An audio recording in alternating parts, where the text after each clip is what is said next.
Welcome to the Ripple Revolution podcast.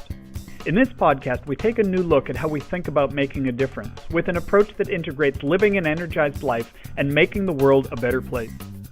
My guest today is Brian Johnson. Brian is the Philosopher and CEO of Anthias, a company aimed at helping people optimize their lives. He's the co-founder of the Anthias Academy, Philosopher's Notes and Blissitations, and is the author of the book A Philosopher's Notes. He's also featured in the documentary Finding Joe and has a monthly Big Ideas column in Experience Life magazine.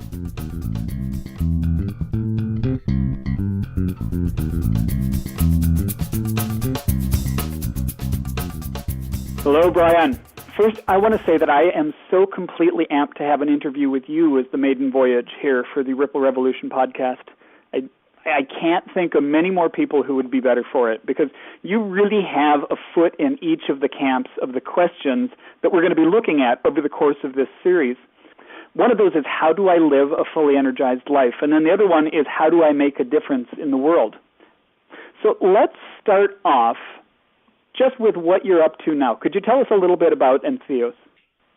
Yeah, well, first, thanks for having me. I'm thrilled and honored to be the first in this series, and really excited to chat today and to listen to all the great stuff you come up with. So thank you for that. And theos is the business that my wife and I started when we got married almost exactly 3 years ago now. And theos are two little Greek words, en plus theos, that mean God within. And the Greeks said that that's the root of enthusiasm. So the word enthusiasm comes from those two little Greek words, en plus theos. And this is really what our lives are all about, is how do we plug into that highest within ourselves more and more consistently and shine with a radiant enthusiasm that we think is only discovered when you're in integrity with the fundamentals of optimal living and you're really living your deepest truths. And then how do we inspire and empower people around the world to do the same, to really plug into the highest versions of themselves and make a difference in their families and communities and world. So that's kind of the high level, and we do a number of things we can talk about, but I'll pause there. That's the basic idea behind Anthias. Yeah, it's fabulous. Well, a lot of different directions I want to take that. That's the problem with an interview with you, is there's so many things that I want to talk about. So let's see if we can take one at a time. So why don't you tell me a little bit about Anthias Academy? Yeah, so the idea with the Anthias Academy, I was having breakfast with a favorite author of mine who's become a friend, Stephen Pressfield, who wrote The War of Art, which if you haven't read it, or people listening haven't read that book, I highly recommend it. It's a book on moving through fear and resistance in the creative process. And we were having breakfast, and he asked me, we were talking about classic Greek virtue and stuff like that, and he asked me if I ever considered creating a modern-day Plato's Academy. And it was one of those kind of choir of angels moments of, that's a really, really cool idea. And we talked about what that would look like and, you know, bringing great teachers to teach in a virtual academy. And it was one of the ideas I just kind of jumped on and ran with. And we wound up producing over 100 classes in our first year and worked with some extraordinary teachers. And the basic idea is, you know, most schools go from science to math to history, but for some weird reason they miss the class on how to live. But what if we could create not only that class, but an actual academy on optimal living where people can learn the basics of how to create more happiness and meaning and mojo in their lives, and do so around everything from nutrition and fitness and exercise and all that stuff to relationships and parenting and creativity and business and all the things that we think go into creating an extraordinary life in the 21st century. Nice, excellent. So one of the things that I love about I've watched your path unfold for many years now, and one of the things that I love about what you have done over the course of these years is this idea of giving yourself a PhD in optimal living. So could you tell me a little bit about A, what the heck that is, and B, how you came to that idea? It was actually in the works for the better part of 15 years. When I was an undergraduate at UCLA, I studied psychology, and At the time, I considered getting my PhD in psychology, but this was in the early, mid-'90s, and they weren't doing anything really on the positive side of psychology. That really started closer to 2000.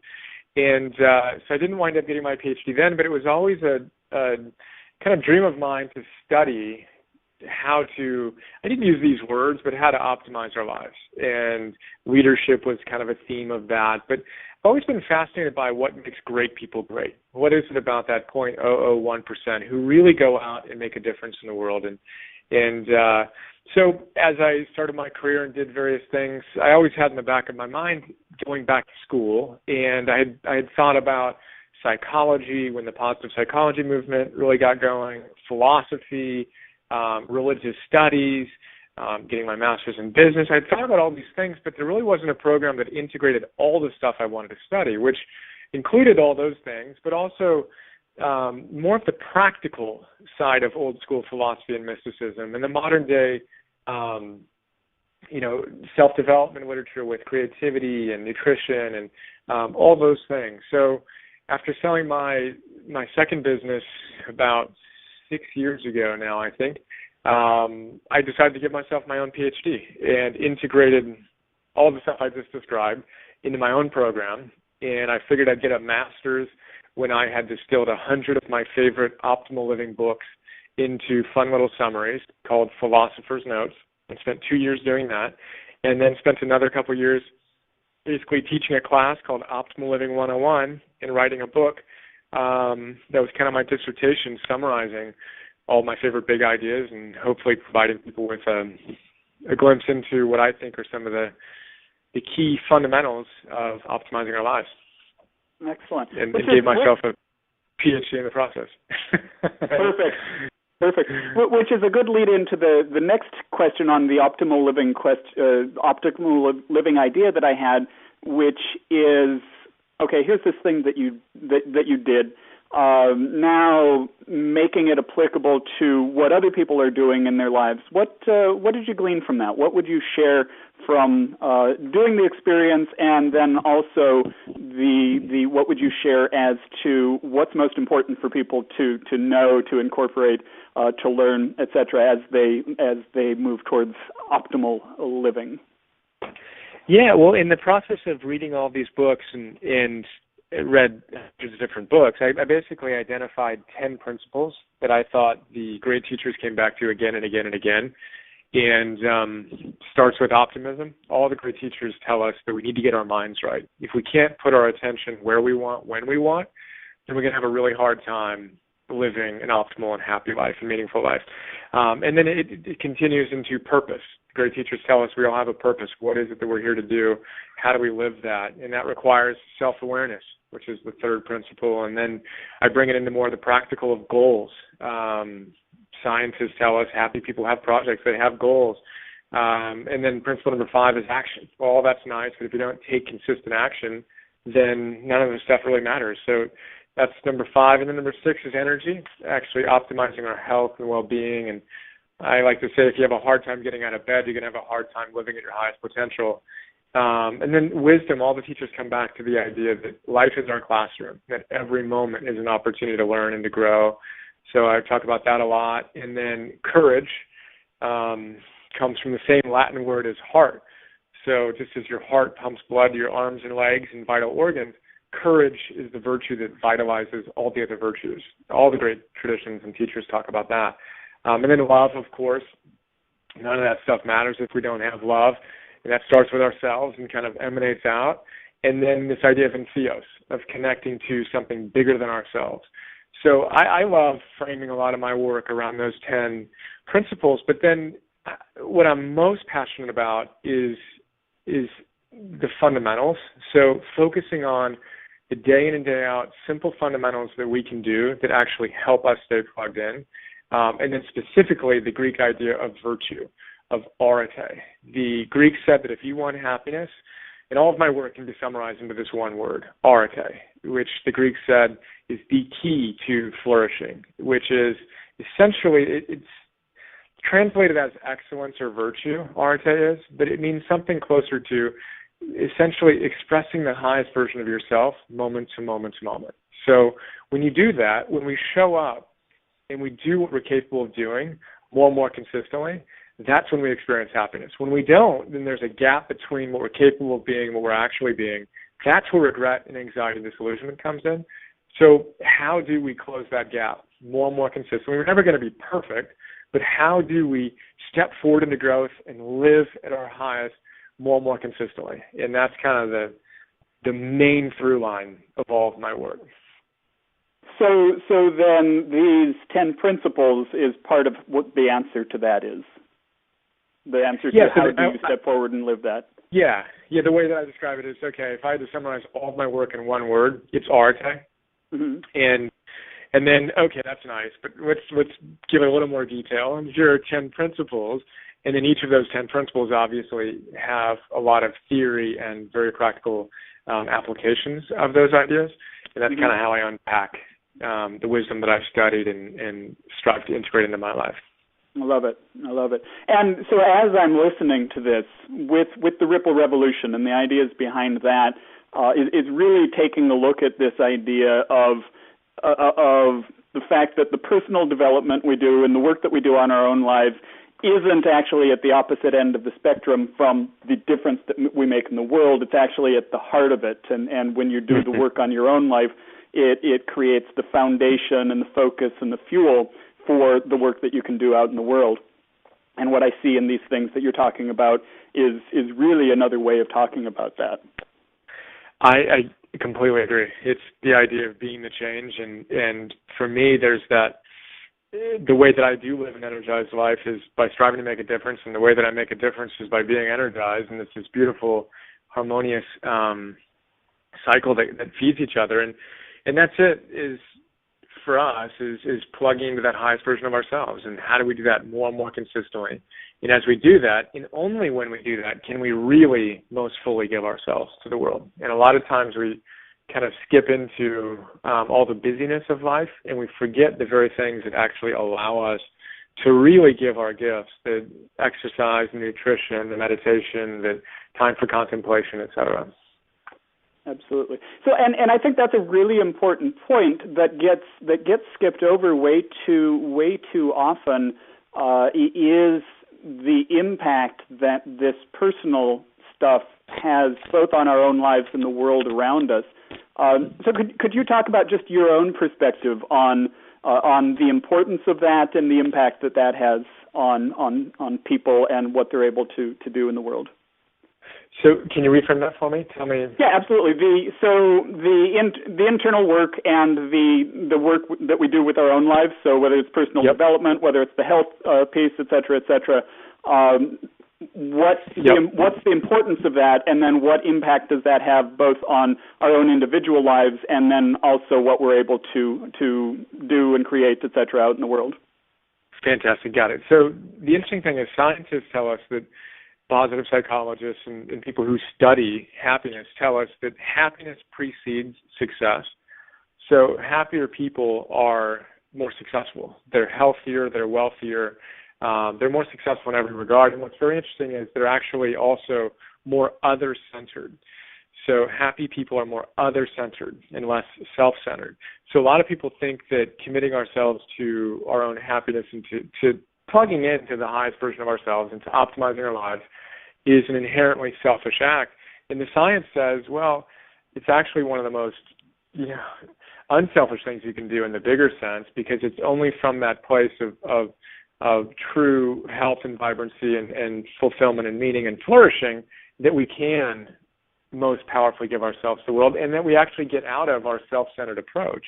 It's unhappy people who are constantly thinking about themselves and their own worries, and it's the truly flourishing, I want to see what I can do to give myself to the world people that are actually able to focus on others. So I think that one of the challenges I see in my life, and that I think we all experience, is we prioritize everything but ourselves.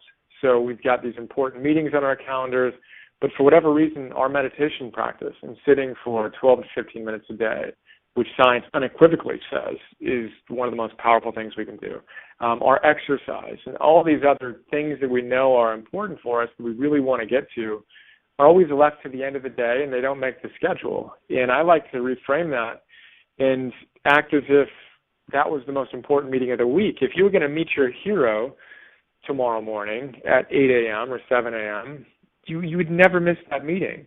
So how do we reframe our fundamentals and our basic practices in the same light and commit to ourselves the same way we would things that are otherwise really important to us? Yeah, so as you're saying that, I just got this big smile on my face because I love this idea of making yourself the hero of your own life story. Because, I mean, really, if you think about it, at best, most of us are indifferent, and quite often we're the villain. Yep. And so then just this idea, if you were going to meet the hero, if you were going to meet your hero the next morning, you would do everything it takes. And really, we have this infinite potential to be the hero of our own life story. And so part of it is really changing the way that we step up and engage with ourselves. Absolutely. To acknowledge that and recognize that. Yeah, and then redefining that as an essential part of the ultimately unselfish action. I mean, a lot of times we get kind of mixed up in that. And Campbell talks about this a lot in his hero's journey, that work that vital people vitalize those around them. And it's inherently not a selfish act. And obviously we want to stay committed to engaging these practices and finding ways to be more in service to the world, et cetera. But yeah, it's so easy to ignore it. And this is what it's all about for me, is to identify those fundamentals, the things that we do when we're really feeling alive, and to make them consistent, non-negotiable practices in our lives.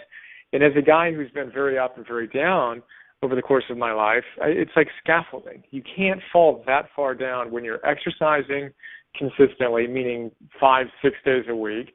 You're eating well, no refined foods, lots of whole foods, or less refined foods, lots of whole foods, and you're training your mind via meditation, gratitude, and it's difficult to fall as low as you can when you let those very basic fundamentals slip. Excellent. You know, with that, I think that when people think about what do I need to bring into my life, exercise, everybody knows. Eating right, everybody knows, right? So these are things that have been kind of hammered into us, whether we do it or not. They've been hammered into us.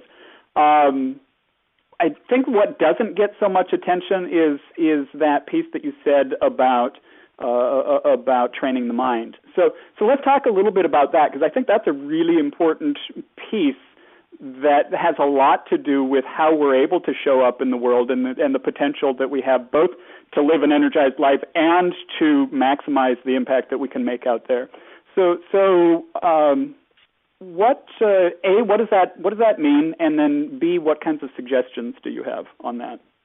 Yeah, great stuff. So want to start with the idea there's kind of the mind-body and there's body-mind, and that it's really easy to jump over the nutrition and the exercise. But this is the whole point of the work, is to move from theory to practice, where we don't just jump over it, we actually do it. And exercise is a magic pill. I mean, this is how researchers describe it. To not exercise is like taking a depressant. To not exercise is like taking a depressant, Tal Ben-Shahar said. So it's an amazing thing how easy it is to skip over it. So getting those into our lives is huge. And it's not complicated. We don't need to pick up the latest fad, anything. We just need to show up and do the most basic stuff, exercise, nutrition-wise. And then meditation-wise, I frame it in the idea of attention training. So when I was interviewing Sonia Lubomirsky a couple months ago, and she's one of the leading positive psychologists, and I asked her I forget what the frame of the question was, but basic idea is, what's the number one thing that you can do to optimize your life? And her answer was, train your attention. That attention is the greatest predictor of your well-being. And if you don't have good control over the contents of your consciousness, meaning you can't put your mind where you want, when you want, then all this other stuff doesn't really matter that much, because we're constantly going to be thrown from here to there. And so how do we train that? Meditation is the most significant, powerful way to do it. And again, it doesn't need to be weird and woo-woo. It's very, very simple. sit down and follow your breath or any other anchor, whether it's a mantra or counting down or counting up. And basically, it's like going to the gym for your mind. If you want to be able to run a marathon or do a triathlon or lift a certain amount of weights, you go to the gym and you lift those weights. Well, if you want to be able to optimize your life and train your attention, you need to go to the equivalent mental gym. And so meditation is a big part of my life and teaching. But then it's not just meditation. It's every moment gives you an opportunity to choose what I call the most empowered response. So when someone cuts you off on the freeway heading to work, you have a choice. You can either respond one way or your habitual way or the most empowered way. And every single moment gives us an opportunity to do that. We're standing in a line at the grocery store and it's taking forever. Well, that's one approach. Or you can realize you're in a grocery store with tens of thousands of items that you get to just cruise through and throw into your shopping cart. Like take advantage of that time in traffic when you're complaining about being in traffic and realize that 100 years ago you would have been on a horse. Like there's so many opportunities to train our attention. So meditation is one, moment-to-moment empowerment response is another, and then gratitude is another one of the scientifically most robust ways to boost our well-being, just appreciating what's working in our lives rather than constantly thinking about what's not. So those are the three basic things I look at in attention training: meditation, and choosing an empowered response, and gratitude. I love it. And those none of those are rocket science. And I agree with you just 110% on the impact of those. I have really focused on incorporating all of those into my life, and to the degree that I am successful, because it comes and goes and ebbs and flows, but to the degree that I'm successful at it, it's mind-boggling the impact that it has. Yeah, and then it's consistency on the fundamentals. That's it. Can we consistently practice the mundane? I mean, that's where the David Allen, Getting Things Done guy, says that the magic comes through the mundane, that the sublime comes through the mundane. You've got to master these very, very basic things. This isn't rocket science. This is incredibly straightforward. You know, the question is, can we consistently live with arte, with that virtue, that impeccability, integrity to what we know to be best for us? Do we actually do it? And that's the fun creative challenge, is to take common sense and make it common practice, right? Absolutely. So I knew this would happen. We are reaching the end of the half-hour conversation, and I have 10 million more things that I want to talk about. But I'm going to wrap up now, and two things. First, is there anything else you would, in wrapping up, like to share with people that would help them show up in their own lives as Ripple revolutionaries and doing this internal work and energizing their life and making a difference out there in the world? And then second, would love to get the URL where people can find out more about you and Anthias and what's going on there. Perfect. I'll start with the second. I'm easiest way to learn more about me is brianjohnson.me, BRIAN Johnson.me, and there's links to all the different things we have going on. And then practically speaking, I would say, what's the number one thing? I love to focus on the number one practical things that I can do to improve my life. And we don't want to do the should. We don't want to focus on, I should do this, I should do that. We want to focus on what we feel really inspired to do. So I would challenge everyone, and I do this with myself all the time, what's the number one thing that you could start doing, if you started doing it consistently, would have the most positive impact in life? Kind of 100% non-negotiable. I am going to engage in this behavior, create this habit, or recreate this habit if it's slips and I used to have it or whatever, that's going to have the biggest impact in my life. And what's the number one thing that you need to stop doing? The behavior that's just not serving you. And we all have our various little addictions, and they go from whatever on the spectrum. But what's the number one thing that you're going to decide to stop doing that you know just isn't serving you? So those number one things, the positive and the negative, are the kind of compass I come back to anytime I'm feeling a little bit off, or I just want to kind of dial it up. I reflect on that. And for me right now, it's I've been working really hard. When I work, I tend to get on email a lot. I tend to check email on my iPhone. And it's great for a while, but then it just becomes too much. So that's my number one stopping, is I'm no longer going to check email on my iPhone for I don't know how long, but for the foreseeable future. It doesn't need to be forever, but till I get recalibrated and get more spaciousness back into my mind. What's the number one positive? I'm pretty good on the positives. Got my rowing going on. Exercise is my consistent thing. I got that going on. But figure out what your number one thing you're going to start doing, number one thing you're going to stop doing. That's what I would say. Excellent. Perfect. I love it. I love it. As always, I'm coming away from a conversation with you feeling completely inspired and amped up and ready to go out there and do my thing. So thank you so much for your time and your insights and just a fun conversation. And thank you, Kurt. Absolutely. So with that, we are wrapping up the maiden voyage of the Ripple Revolution podcast. If you would like to know more about the Ripple Revolution, you can go to www.ripplerevolution.com.